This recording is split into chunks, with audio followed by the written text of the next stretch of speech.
Tom Barnard Show with Andy Barnard and Mike Molina. It might seem crazy what I'm about to say. Sunshine, she's here. You can take a break.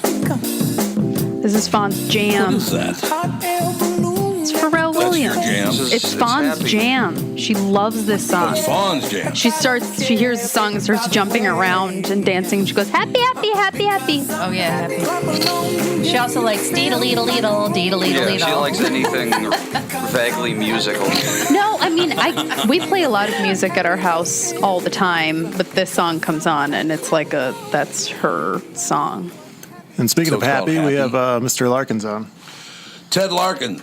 I'll tell you what, ladies and gentlemen, he couldn't have come on at a better time because Mr. Larkins, we've been talking this morning about the new mayor of St. Paul. The first thing he does is bring up the problems with race relations in America. At his inauguration, he brings that up. And then we have Jeff Sessions talking about, we need to keep a closer eye on recreational marijuana because we don't want people getting violent. And we've talked quite a bit in the first two segments of this hour why people want to be so unhappy, why we want to hate one another. Do you understand that?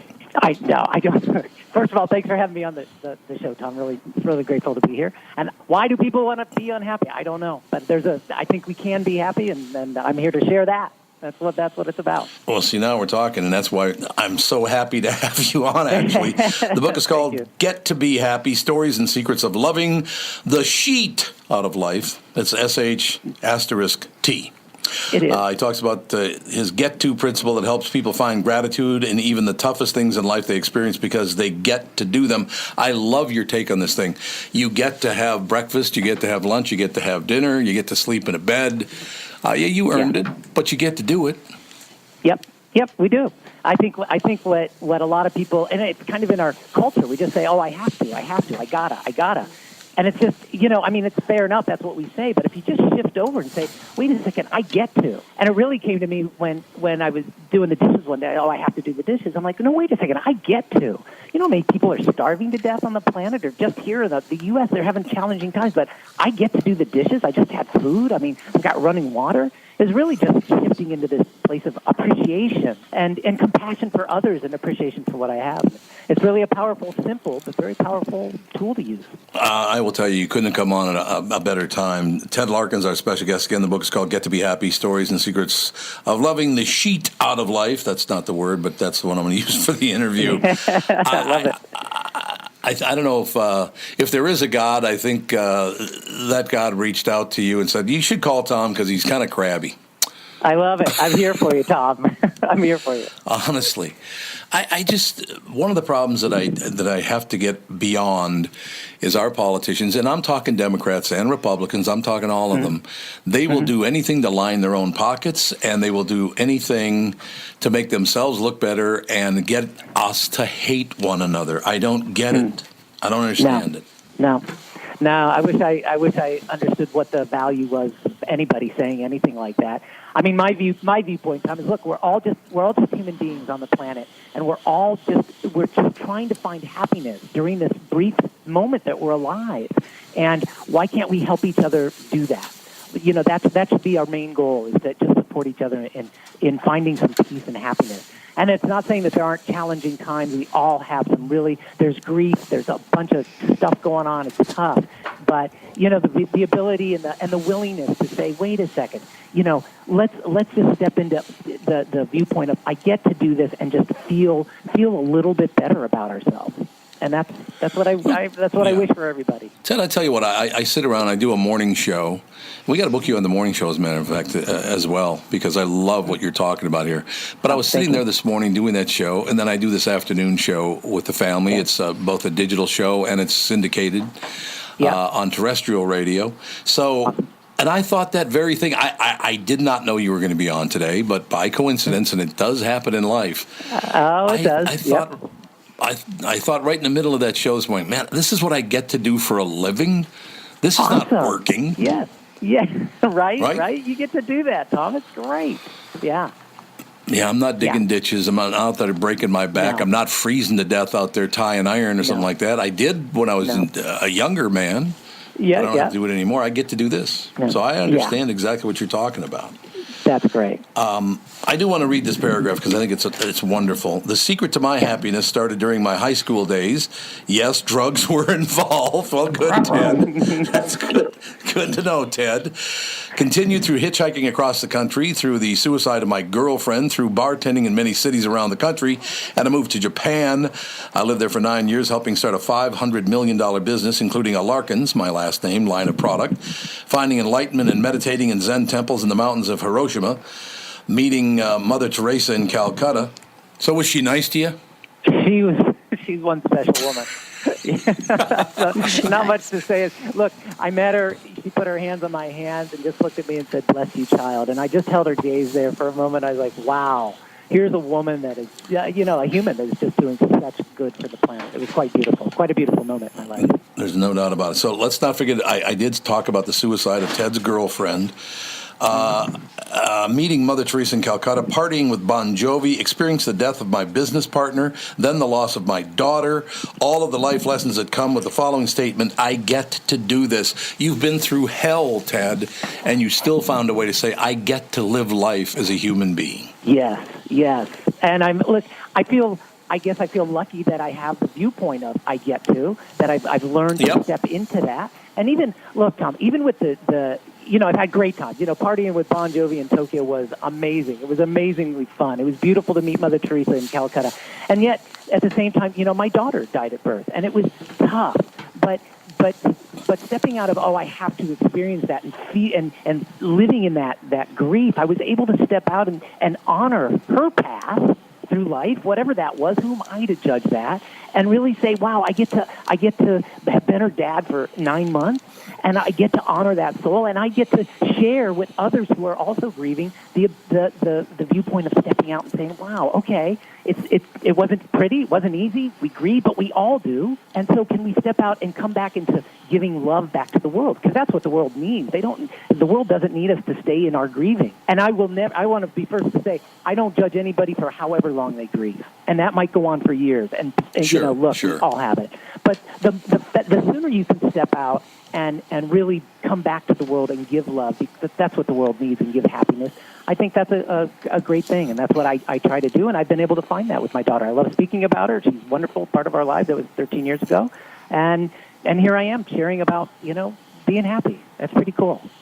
It is a wonderful thing, and our daughter, Catherine, and I, our son Andy's on the show, our daughter Alex is on the show, and friends on the show. And Hi we there. were just talking about the fact that Alex has a 19-month-old daughter. And congratulations. Thank you. She hears happy music, and she dances around and just says, happy, happy, happy, happy. That's I love the kind that. of joy. Can we carry that through into our adult years? Yes. I'm living proof that you can be happy. It's not that you're not going to go through challenging times. I think that's the nature of being alive on the planet.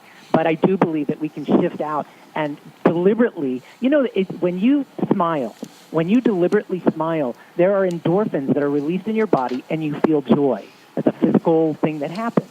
And so if you just are deliberate about smiling, then you will create joy. And one way to do that is say, wow, I get to do this. And you smile. And then your life changes. It slowly does that. If you make that a habit in your life, then yes, even as an adult, even during the challenging times, you can create that. And I know a lot of people that have read my book they come away saying, wow, I get to do this.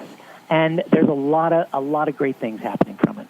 Is that kind of follow the fake it till you make it kind of philosophy where it's like, seriously, a lot of, I've heard psychologists will tell somebody who's depressed to run around to go around and smile at people and say positive things, and that will change your brain chemistry. It does. I think that's very true. But one thing I think is important is that we don't diss on the pain or the suffering or whatever that you may be feeling. Sure. I think it's important to feel that first, right? And then, but to your point, yes, and then smile deliberately. Fake it if you have to. But you can pull yourself out. As a human, we have that ability to pull ourselves out of whatever funk we're in and smile and be happy. I believe, Tom, you mentioned if there's a God, I believe that's what we're here to do, is to pull ourselves into this space of being happy. It's not utopian or Pollyanna. It's really just, feeling what you're feeling, experiencing that, and then stepping into, wow, I get to do this. I have great compassion for others that don't, and I have great appreciation for what I do have. It's really beautiful. And smile, and there you go. And then you're in that moment. And I think that's the key. It brings you back to the present moment, which for most of us at this moment, right now, we can be happy. We can. Oh, there's no question about that. One of my favorite stories is I was at a wedding a few years ago in Philadelphia. Philadelphia, the city of brotherly love, is probably the least friendly city I've ever been in my entire life. But this wonderful thing happened. I'm in Rittenhour Square, and they have this iron fence around the little park there. And I'm walking down the street, and it's a gorgeous summer day, and there's a cop leaning against the fence. And as I walked by, I looked over, and I said, "Beautiful day, officer." And she said, "Yeah, right." Oh. My gosh. Oh. See, there you go. That's her take, and that's my take, Yeah, and you could have said, I suppose you could come back and say, well, you get to have that attitude too, and smile and walk away. There you go. You get to have that attitude. If you're something, maybe your dog bit you this morning and you're not in a good mood, you get to do that. Well, that's the key, and I think as soon as you say that, even during the crappy times when you're feeling like she may be feeling or what have you, if you just say, "Wow, I get to feel nervous," or "I get to feel angry," and as soon as you acknowledge that, then you automatically just, "Oh, wow, I get to do that." Well, do I want to keep doing that or not? And it really becomes a choice. You're no longer saying, "I have to" or "I got it." You get out of that victim viewpoint and you step into really being in charge. And you can continue doing what you're doing, but you do feel more powerful because you're making that choice. I think it's a wonderful idea. And everybody, I am assuming, is very, very happy they get to talk to you.